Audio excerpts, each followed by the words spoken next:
Yeah, thank you. I put this on the agenda, or asked to have it put on the agenda. So I'll just go ahead and read it and then this is meant for discussion. So the Johnson County Board of Supervisors recognizes that transgender rights are human rights. The board believes in the importance of celebrating the lives of transgender people, and in 2023 issued a proclamation of support for Transgender Day of Visibility. This year, the board is taking a different path. Instead of releasing a proclamation, we are recognizing the direct harm that transgender residents are experiencing in our county and creating a pathway for collaborative action. We would like to extend an opportunity to the transgender community to discuss how we can address harm and reduce barriers in our county.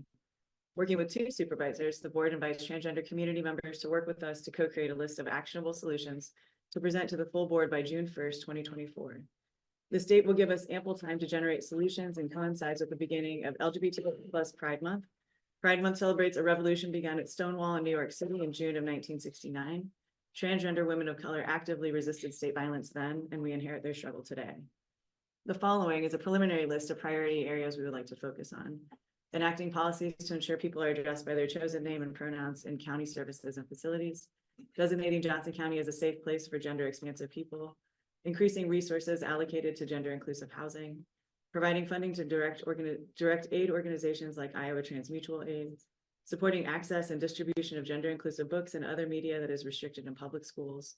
Ensuring our inclusive economic development efforts include support for LGBTQ+ businesses.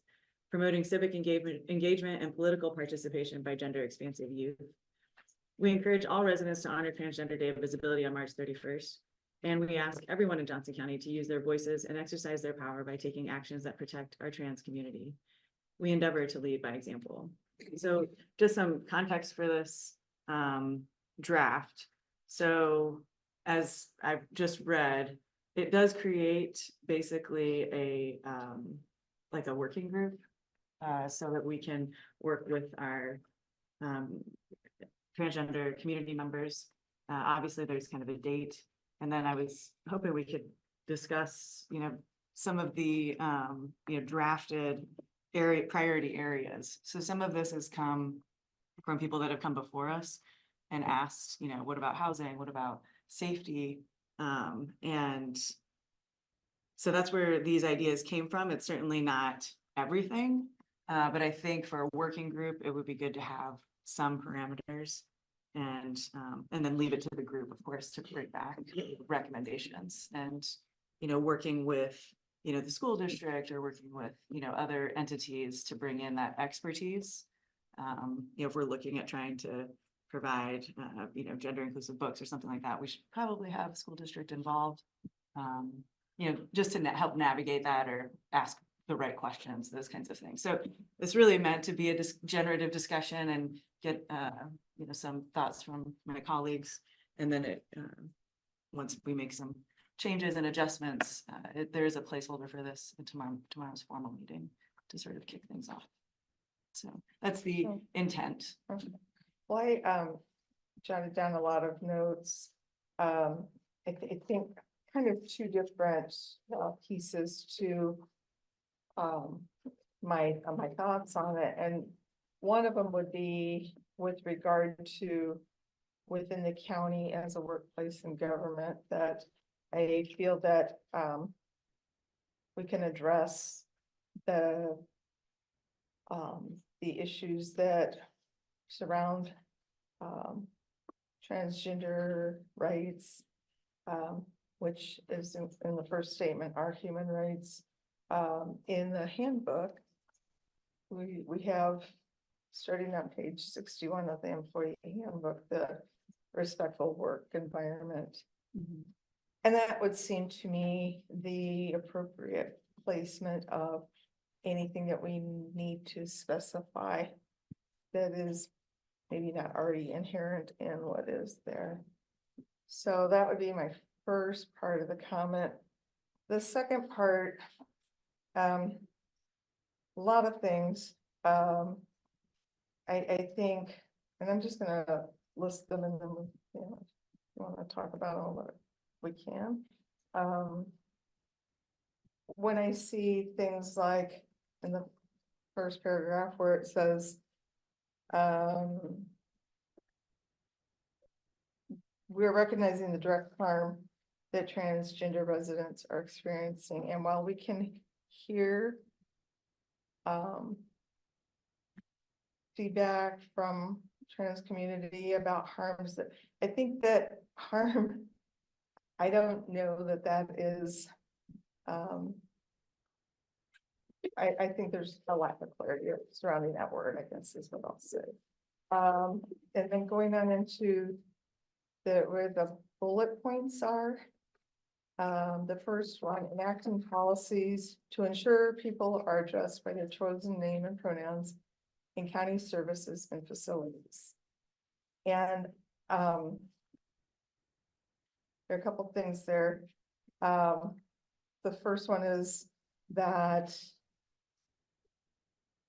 I believe that in courts, and it's a higher level, but I think that there's law surrounding being addressed by your name, birth name, or I'm not sure on that, but I just think that could be, it could be a problem. I'm not sure, but enacting policies, when I see that, I think about so a policy, then you want it to have teeth after it's enacted. So what is the mechanism for ensuring that people are being addressed by their chosen name and their chosen pronouns?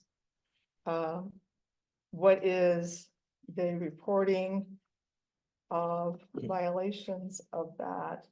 And then, how is this enforced? What are the repercussions? And that's where I think we go back to the respectful workplace policy, or the respectful workplace that's in our handbook, that there's specific redress if there is what is perceived as a violation of one's sense of respectful workplace. So I guess that's a long way of saying that maybe there's some redundancy here, because to enact another policy that can be addressed within a policy that currently exists is redundant. So and then let's see. When I look at, I think we're what is gender inclusive housing? Everyone has gender. So what is gender inclusive housing? Again, I think that in an attempt to be inclusive, sometimes we can actually end up being more exclusive. Go back to that first sentence, that trans rights are human rights. And then we say gender inclusive housing. It's like, that might be a specifically defined term. And if it's not, then I think everybody, as I said, we all have gender. So I see this as being so specific to, and the danger in that is you try to include everything, and it's so easy then, later on it's like, we left this out and this out and this out. So sometimes it is helpful to be a little bit more generic, and so those are and then let's see where it says access, and it's the third from the last bullet, supporting access and distribution of gender inclusive books and other media that are restricted in public schools. The separation of schools from our purview is one thing, but the other part of that is that like, where would this, distribution of books take place? What is the role of the county or the board in that? What, and when we say supporting it, in what way, to what level of support? Are we talking financial support in securing the books? Are we talking support in the distribution of those? Is it both? Is it neither? So Lisa, I felt like all the things you're asking are the things that this proposed, did you call it a work group? Yeah. Yeah. That this work group would flesh out, because I think the answers to all your questions is nobody knows, Yeah. because nothing's been proposed at all. I think these are just things that we put down as possibilities, and maybe we could word this in such a way to make it clearer that, like, possibly including but not limited to, or something like that, to just that, these things might be discussed, they might not be discussed, they might be acted on, they might not be acted on, but we'll come back with a specific list of Yeah. things that then would have more meat on the bone. And I think that probably, I mean, yes, I would agree with that, because I know you have a lot of questions around, we need to get into the details of these things to really get those answers, and that is what the working group would be charged with. And I think that probably the thing that is sort of standing out to me most in terms of your remarks are questioning the use of the word harm. Well, that's one of the things. Right, That I wasn't my know, priority. I'm just saying that, like, in terms of working in good faith with our transgender residents, I think that it is absolutely imperative that we recognize that direct harm is happening.